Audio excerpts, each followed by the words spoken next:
నమస్తే, welcome to our channel. నేను ప్రియాంకర. Revenue department కి సంబంధించి ఒకటి కాదు, రెండు కాదు, సమస్యల మీద సమస్యలు ఉత్పన్నం అవుతూనే ఉన్నాయి. కానీ వీటిని పరిష్కరించట్లేదు. పరిష్కరించలేనంత పెద్ద సమస్యలా అంటే కాదు. మరి ప్రభుత్వం ఏర్పడి అంటే 18 నెలలు అవుతున్నా కానీ ఎందుకు ఈ రెవెన్యూ డిపార్ట్మెంట్ ని పట్టించుకోవట్లేదు? ఎందుకు ఆ సమస్యల్ని అలానే వదిలేస్తుంది? ప్రజలు ఇబ్బంది పడుతున్న ఇబ్బందులు ఎందుకు వీళ్ళకి కనిపించట్లేదు? ఈరోజు దీని గురించి డిస్కస్ చేద్దాం. మనతో మాట్లాడడానికి ప్రముఖ పొలిటికల్ అనలిస్ట్ అంకమరావు గారు ఉన్నారు. ఆయన అడిగి తెలుసుకుందాం. నమస్కారం సార్. నమస్తే అమ్మా. ఒక పక్క ప్రభుత్వం పెట్టుబడులు తీసుకొచ్చే క్రమంలో ముందుకు దూసుకుపోతుంది. అందులో ఆశ్చర్యపడాల్సిందే లేదు అండ్ సంతోషించాల్సిన అంశం. కానీ రెవెన్యూ డిపార్ట్మెంట్ సార్, దీనికి సంబంధించి సమస్యల మీద సమస్యలు ఉత్పన్నం అవుతూనే ఉన్నాయి, బయటకు వస్తున్నాయి. కానీ పరిష్కారం మాత్రం అవ్వట్లేదు. పోనీ అంత పెద్ద సమస్యలా పరిష్కరించలేనంత అంటే అది కూడా కాదు. మరి ఎందుకు ఇంత తాత్సారం చేస్తున్నారు ఈ విషయాల్లో? అంటే ఇక్కడ రెవెన్యూ విషయాలకు వచ్చేతలకి ఈరోజు గ్రామాల్లో, ముఖ్యంగా గ్రామాల్లో అన్ని చోట్ల ఉంది. పట్టణాల్లో కూడా ఉంది, గ్రామాల్లో కూడా ఉంది. ఇది 180% మందికి ముడిపడినటువంటి అంశం. 180% మందికి ముడిపడినటువంటి అంశం. దీంట్లో డబ్బులు బాగా వస్తాయి. దానికి అలవాటు పడిపోయి చిన్న సమస్య ఉందనగానే ఎంత పెద్ద రైతైనా సరే, మామూలు చిన్న రైతైనా సరే ముందుగా భయపడిపోయి దీన్ని ఎంతో కొంత ఇచ్చేసి మనం పరిష్కారం చేసుకుందాము అని చెప్పి భావనలో వస్తే వేల నుంచి లక్షల రూపాయలు వసూలు చేస్తూ ఈరోజు లేని సమస్యలను వాళ్ళే సృష్టించారు. కాబట్టి వాళ్ళకే తెలుసు కదా ఇవన్నీ. గత ప్రభుత్వంలో సృష్టించింది వాళ్ళే. ఆనాటి ప్రభుత్వ పెద్దల యొక్క అండదండలతోటి, వాళ్ళ యొక్క సలహాలతోటి, వాళ్ళ సూచనలతోటి ఈ విధమైనటువంటి చిక్కుముళ్ళు వేసింది వాళ్ళే. దాన్ని ఈరోజు వాళ్ళు ఇప్పగలరు. వాళ్ళ చేతుల్లో పని కూడా అది. 2019కి ముందు గనక ఆ రోజు ఉన్నటువంటి పత్రాలన్నీ తీసుకుంటే దాంట్లోంచి వివరాలన్నీ ఉంటాయి. కాబట్టి దాని ప్రకారం గనక ముందుకెళ్తే ఏ సమస్యలు ఉండవు ఇక్కడ.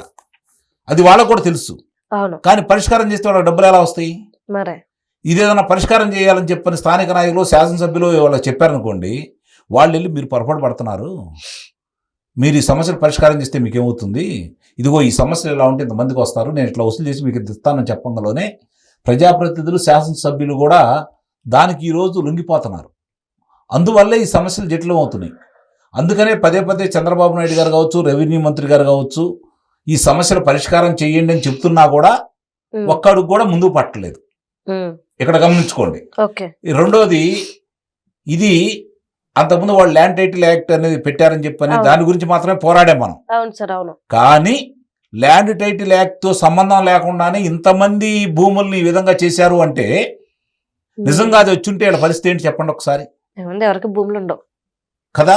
ఇప్పుడు మాత్రం ఇప్పుడుకి ఎవరన్నా పిల్లలు విదేశాలకు వెళ్తా ఉంటే ఆ భూములు బ్యాంకులో పెట్టుకోవడానికి వెళ్తే 10-1 అడంగులు కావచ్చు, ఈసీ కావచ్చు, వాళ్ళ దగ్గర పాస్ పుస్తకాలు ఉంటాయి, కొన్న రికార్డులు ఉంటాయి, దానికి లింక్ డాక్యుమెంట్లు ఉంటాయి. అయినా సరే అంతకుముందు మీరు కొనుక్కుంది 10 ఎకరాలు అయితే ఇక్కడ 9 ఎకరాలే చూపిస్తుంది. కాబట్టి మీకు మేము లోన్ ఇవ్వం, ఈసీ రావట్లేదు, మీకు మేము లోన్ ఇవ్వం అని చెప్పి బ్యాంకులు వచ్చి తిప్పి కొడతా ఉన్నాయి. ఈ రైతు ఎక్కడికి వెళ్ళాలి? ఎవరి దగ్గరికి వెళ్ళాలి? ఎన్నాళ్ళని తిరగాలి? ఈ పరిష్కారం అయ్యేంతవరకు ఆ పిల్లాడి చదువేం కావాలి? లేదంటే ఒక ఇల్లు కట్టుకోవాలనుకుంటే, లోన్ తీసుకోవాలనుకుంటే పరిస్థితి ఏంటి? పిల్ల పెళ్లి చేయాలంటే అప్పు తీసుకోవాలంటే పరిస్థితి ఏంటి? లేదంటే ఇప్పుడు వ్యవసాయానికి సంబంధించి లోన్లు తీసుకోవాలంటే పరిస్థితి ఏంటి? అలాగే ఇప్పటికీ మీకు గ్రీవెన్స్ ఏర్పాటు చేసేసి ప్రజల సమస్య గురించి అడుగుతున్నారు కదా. 80% దీని మీదే వస్తున్నాయి కదా వాళ్ళకి. మాకు ఈ పొరపాటు జరిగినాయి, మమ్మల్ని ఇబ్బంది పెడుతున్నారు, మా భూములు తగ్గినాయి, లేకపోతే వేరే వాళ్ళు రాశారు, నెంబర్లు వేరే తీశారు, మా సమస్యలు పరిష్కారం చేయండి అనే కదా చెబుతా ఉంది. కొంతమంది చిత్తశుద్ధితోటి శాసనసభ్యులు పరిష్కారం చేయాలని చెప్పని వాళ్ళకి ఫోన్ చేసి చెప్తే సరే వెళ్తారు. వెళ్ళిన తర్వాత వాళ్ళు ఏదో ఒకటి చెబుతూ ఉంటారు. వాళ్ళు ఏదో ఒకటి చెప్పంగానే మళ్ళీ 10 రోజులకో 15 రోజులకో వీళ్ళ దగ్గరకు వస్తున్నారు, మళ్ళీ వీళ్ళు అడుగుతూనే ఉంటారు. కానీ సమస్యలు మాత్రం పరిష్కారం కావట్లేదు. ఇందాక మీరు అన్నట్టు పరిష్కారం కాని సమస్య ఇది. నెల రోజుల్లో ప్రతి గ్రామంలో కూడా సమస్య పరిష్కారం చేయొచ్చు. ప్రతి గ్రామంలో ఒక యూనిట్గా ఏర్పాటు చేసుకొని నెల రోజుల్లో పరిష్కారం చేయొచ్చు. కానీ 18 నెలలన్నా కూడా దాని మీద దృష్టి ఎందుకు పెట్టలేదా అంటే రెవెన్యూ అధికారులు చేస్తున్నటువంటి తప్పు, పాలకుల నిర్లక్ష్యం అంటున్నాను నేను. పాలకుల నిర్లక్ష్యం నిస్సందేహంగా. ఓ రైతు బిడ్డగా చెబుతున్నాను నేను, ఆ బాధలు ఏంటో నాకు తెలుసు. ఈరోజు గ్రామాల్లోకి వెళ్తే, లేదంటే గ్రామాల నుంచి ఎవరన్నా ఫోన్ చేస్తే, నలుగురు దాని గురించి సమస్యల గురించి మాట్లాడితే ముగ్గురు దీని గురించే మాట్లాడుతున్నారు. వాళ్ళు ఆరుగాలం పండించేసి పంట చేతికొచ్చే టయానికి పైకి చూస్తూ ఉంటారు దేవుడికి వెళ్ళి. ఏందంటే ప్రకృతి సహకరించాలి, అకాల వర్షాలు పడకూడదు, గాలులు వీయకూడదు, అప్పుడు కానీ వాళ్ళ చేతికి ఆ ఫలసాయం అనేది అందదు. అయినా సరే అన్ని సవ్యంగా ఉండి ఫలసాయం వస్తే గిట్టుబాటు ధర ఉండదు. రైతుల దగ్గర పంట ఉన్నంత వరకు గిట్టుబాటు ధర ఉండదు. రైతుల చేతులతో పంట అయిపోంగల్లోనే రెక్కలు వస్తాయి, 2 రోజుల్లోనే రెక్కలు వస్తాయి. దానికి 10 రూపాయలు 15 రూపాయలకి వెళ్ళిపోయింది. ఎట్లా వెళ్ళిద్దో కూడా ఊరికి అర్థం కాదు. అంటే ప్రభుత్వం నియంత్రణ లేకపోవటం వల్ల జరుగుతున్నటువంటి ఇబ్బందులు. అలాగే కొంతమంది రైతులకి ఓపిక లేకపోవడం. ఎలా ఓపిక వస్తుంది చెప్పండి? 2 ఎకరాలు ఉన్న రైతు అప్పు చేసి సాగుకి వెళ్తాడు. ఆ సాగుకి వెళ్ళేటప్పుడు చేతిలో రూపాయి ఉండవు. కూలీళ్ళకి ఇవ్వాలి, వరి ధాన్యం పండించే వాళ్ళకైతే కోత కోసిన మిషన్లకు ఇవ్వాలి, గోతాలకు ఇవ్వాలి, ఇవన్నీ ఉంటాయి. అట్లాగే అప్పులు అనుమానం ఉంటాయి. వీటి నుంచి తప్పించుకోవడం కోసం అమ్ముతానని చెప్పాను, అవలసోళ్ళకైనా సరే అమ్మి బయటపడదామని చెప్పాను రైతు. ఎందుకంటే ఆత్మాభిమానం ఎక్కువగా ఉండేది రైతులకి. ఎదుటాళ్ళు మాట పడాలంటే తట్టుకోలేరు. కాబట్టి వాళ్ళు నష్టమైనా సరే అమ్ముతారు. దీన్ని అడ్డం పెట్టుకుని దళారీలు సొమ్ము చేసుకుంటూ ఉంటారు. దానికి ప్రభుత్వాలు సహకరిస్తున్నాయి. ఇది మళ్ళీ ఒకసారి చెబుతున్నాను నేను, ప్రభుత్వాలు సహకరించబట్టి దళారులు ఈ విధంగా రెచ్చిపోతూ ఉన్నారు. ఈరోజు ప్రతి ప్రభుత్వం రాబోయే ముందు వాళ్ళు చెబుతూ ఉంటారు, ప్రతి మండలంలో ప్రతి గ్రామంలో గోడౌన్లు కట్టేస్తాం, మార్కెటింగ్ యార్డుకు సంబంధించి అన్ని ఏర్పాటు చేసేస్తాం, రైతుల కోసం నిధులు ఏర్పాటు చేస్తాం, మీ పంట గిట్టుబాటు ధరలు వస్తాయి, మేమే కొంటామని చెబుతారు. కానీ ఏం జరుగుతున్నాయి అక్కడ? ఈ క్రాఫ్ట్లో నమోదు చేసుకోమంటారు, ఎంతమంది నమోదు చేపిస్తున్నారు? ఇలాంటి సమస్యలన్నీ కూడా ఈరోజు రైతులను చాలా ఇబ్బందులు పెడతా ఉన్నాయి. ముఖ్యంగా దానివల్ల చాలామంది కూడా ఈరోజు గ్రామంలో ఉన్న సమస్యలు, మీరు పథకాలు ఇస్తున్నారనా, పెట్టుబడులు తీసుకొస్తున్నారనా, ఉద్యోగాలు చేపిస్తున్నారనా, ఇవన్నీ కూడా ఆలోచించుకునే పరిస్థితుల్లో లేరు. వాళ్ళ సమస్యలు పరిష్కారం అవుతున్నాయా లేవా? ఎందుకు వాళ్ళ సమస్యలు జటిలం అవుతున్నాయి? ఇప్పుడు రైతు రాజని చెబుతున్నాం. రైతు ఒక్క సంవత్సరం పంట పండించకపోతే దేశం ఏమైందో అందరికీ తెలుసు. రైతు తనకు కావాల్సినటువంటి తిండి గింజల వరకు పండించుకొని మిగిలిన భూములలో అతను వేరే దాంట్లో వేసుకొని వస్తు మార్పిడి కింద కనుక మార్పిడి చేసుకోవడం మొదలు పెడితే, ఈ చెప్పే పెద్ద మనుషులు కావచ్చు, ఉద్యోగస్తులు కావచ్చు, రాజకీయ నాయకులు కావచ్చు, ముఖ్యమంత్రులు కావచ్చు, ప్రధానమంత్రులు కావచ్చు, గ్రామాల బాట పట్టాలి. రైతులు కాళ్ళు పట్టుకోవాల్సిన పరిస్థితి వస్తుంది. కానీ ఆ రైతుల యూనిటీ లేదు కాబట్టి, ఆ విధంగా రైతు ఆలోచించడు కాబట్టి, ప్రతి సంవత్సరం అతను సాగు చేయటానికి నిరంతరం అతను కత్తి మీద సాము అవుతున్నా కూడా చేస్తూనే ఉంటాడు. అంటే మీరు అన్నదాని ప్రకారం చూస్తే సార్, రైతులకు ఒక పక్క అన్యాయం జరుగుతుంది, కానీ రెవెన్యూ డిపార్ట్మెంట్ అనగానే రెవెన్యూ కోసమే ఆలోచిస్తుంది. ఎలా? నేను రీసెంట్ గా అట్లా కదమ్మా, ఇప్పుడు నువ్వు చెప్పిన దాన్ని నేను ఒకటే మాట చెప్తాను. ప్రజలు కట్టే పన్నుల రూపాయన వచ్చే జీతబత్యాలతోటే కదా వాళ్ళు ఉద్యోగాలు చేస్తుంది. మరి వాళ్ళు చేయాల్సిన బాధ్యత ఏంటి? వాళ్ళకు ఒక వారం రోజులు జీతం రాకపోతే సమ్మెలు చేస్తారు, వాళ్ళు వేరే సాటికి ట్రాన్స్ఫర్ చేస్తే గొడవలు చేస్తారు.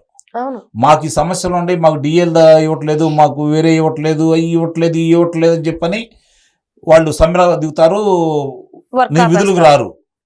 కానీ లంచం తీసుకోకూడదు, లంచం ఎందుకు తీసుకుంటున్నాం అని చెప్పని ఏ ఉద్యోగస్తుల సంఘం నాయకులు కానీ, ఏ ఉద్యోగస్తులు కానీ ఎక్కడన్నా ధర్నా చేసిన సందర్భాలు ఉన్నాయా? అంటే మీరు ఎవరి కోసం నియమించబడ్డారు? ప్రజల కోసం. ప్రజలు కట్టే పన్నులతోటి వచ్చే జీతాలతోటి మీరు బతుకుతున్నారు. ఆ విషయాన్ని మర్చిపోయి మీరు ఇది మా హక్కుగా భావించేసి, లంచం మా హక్కుగా భావించేసి, మీకు రావాల్సిన రాయితీల గురించి మీరు పోరాడుతున్నారు తప్ప ఆ ప్రజల గురించి మీరు ఏ క్షణమైనా ఆలోచిస్తే ఈ సమస్యలు ఉంటాయా? ప్రజలు కాదు, ముఖ్యంగా రైతులు. నాయకులు ఎందుకు మాట్లాడరు? దాని గురించి ఎందుకు ప్రశ్నించట్లేదు? ఇది నిజంగానే ఈ సమస్య చాలా తీవ్రంగా ఉంది. ముఖ్యంగా అసైన్మెంట్ భూములు కావచ్చు, ఇప్పుడు రాజధాని ప్రాంతంలో కూడా చిక్కుముళ్ళు కనపడతానే ఉన్నాయి కదా, అసైన్మెంట్ భూములు కావచ్చు, చుక్కల భూములు కావచ్చు, చాలా విషయాల్లో తెలిసి చేస్తున్నటువంటి తప్పు ఇది. దీనికి పదే పదే సమీక్షలు నిర్వహిస్తూ ఆ విషయాలను ముందుకు తీసుకెళ్ళడానికి ప్రయత్నం చేస్తున్నటువంటి ముఖ్యమంత్రి గారు కావచ్చు, రెవెన్యూ శాఖ మంత్రి గారు కావచ్చు, ఈ అధికారులు వాళ్ళకి సహకరించరు. ఉమ్, నిజంగా సహకరించాలి అంటే ఇప్పుడున్నటువంటి ఈ లోపాలు చేసిన వాళ్ళందరి మీద చర్యలు తీసుకుంటే నిస్సందేహంగా అన్ని సమస్యలు పరిష్కారం అవుతాయి. ఓకే. ఆ దిశగా ముందు తీవ్రంగా నలుగురు మీద అయినా చర్యలు తీసుకుంటే 4,000 మంది పనిచేస్తారు అవును. ఆ భయం కొద్దీ. రైట్. ఆ దిశగా గనక ప్రభుత్వం ముందుకెళ్లాలని, ఇది గ్రామాల్లో ప్రతి గ్రామంలో ఉన్న సమస్య, ఇది ప్రతి గ్రామంలో ఉన్న సమస్య. 13 లక్షల పైచిలుకు ఎకరాలను ఫ్రీ హోల్డ్ కింద వాళ్ళు గత ప్రభుత్వం 2023లో ప్రకటించుకుంది. అవును. దాంట్లో 25,000 ఎకరాల పైన రిజిస్ట్రేషన్ కూడా అయింది అని చెప్తా ఉన్నారు.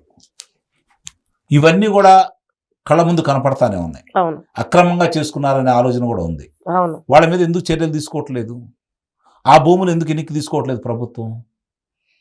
వాళ్ళకి ఈరోజు వాళ్ళని అరెస్ట్ చేసేసి వాళ్ళు చేసిన తప్పులు నిరూపించేసి శిక్షలు ఎందుకు వేయలేకపోతా ఉంది? మీరు చెప్పినయే కదా, మీరు చెప్పిన లెక్కలే కదా, అవును. ఎందుకు ముందుకు వెళ్ళట్లేదు? దీని మీద అందరూ దృష్టి పెట్టాలా? మనం ఎంత చేసినా కూడా ఇది చాలా ప్రమాదం గ్రామాల్లో. ఈ ప్రమాదాన్ని ముఖ్యమంత్రి చంద్రబాబు నాయుడు గారు, రెవెన్యూ మంత్రి గారు గుర్తించారు. కానీ అమలు జరగట్లేదనే భావన అందరిలో ఉంది. కాబట్టి వీలైన తొందరగా ఎక్కువ సమయం తీసుకోకుండా, రేపు జనవరి తర్వాత కొన్ని ప్రాంతాల్లో పంటలు వచ్చేస్తూ ఉంటాయి కాబట్టి వీటి మీద దృష్టి పెట్టేసి వీలైన తొందరగా దాన్ని పరిష్కారం చేస్తే కనీసం యూనిట్గా ఒక మండలంలో ఒక గ్రామాన్ని, రోజుకు ఒక గ్రామాన్ని యూనిట్గా తీసుకొని మీరు దాన్ని గనక పరిష్కారం చేసుకుంటూ వెళ్ళిపోతే 1-2 నెలలు, ఎందుకంటే ప్రతి మండలంలో 20 గ్రామాలు 25 గ్రామాల కంటే ఎక్కువ ఉండవు. రోజుకు ఒక గ్రామం కాడికి మీరు యూనిట్గా తీసుకుంటే ఉమ్, అక్కడ వాళ్ళతో కనుక కూర్చుంటే ఎట్టి పరిస్థితులు అక్కడికక్కడే పరిష్కారం అవుతాయి. ఆ విధంగా ముందుకెళ్లాలని చెప్పని ప్రజల కోరిక, మా కోరిక అని చెప్పని తెలియజేస్తాం. Right. Thank you so much.